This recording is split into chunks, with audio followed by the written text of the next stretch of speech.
લીમખેડા તાલુકા health officer doctor CM મચ્છારની આગેવાનીમાં ટીમે દુકાનોની તપાસ હાથ ધરી. તપાસ દરમિયાન બિન આરોગ્યપ્રદ અને ભેળસેળ યુક્ત ખાદ્ય પદાર્થોનો મોટો જથ્થો જપ્ત કરી નાશ કરવામાં આવ્યો.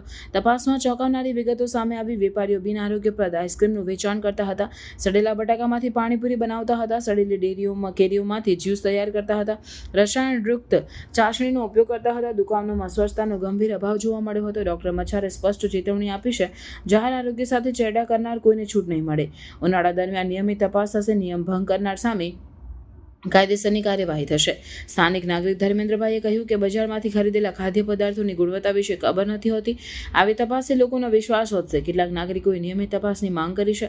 આરોગ્ય વિભાગે વેપારીઓને સ્વચ્છતા જાળવવા અને ગુણવત્તાયુક્ત ખાદ્ય પદાર્થો વેચવાની સૂચના આપી છે. નિયમિત ચકાસણી દ્વારા નાગરિકોને સુરક્ષિત ખોરાક મળે તેની ખાતરી કરાશે. આ કાર્યવાહીથી વેપારીઓમાં સ્વચ્છતા અને ગુણવત્તા પ્રત્યે જાગૃતિ આવશે તેવી આશા છે.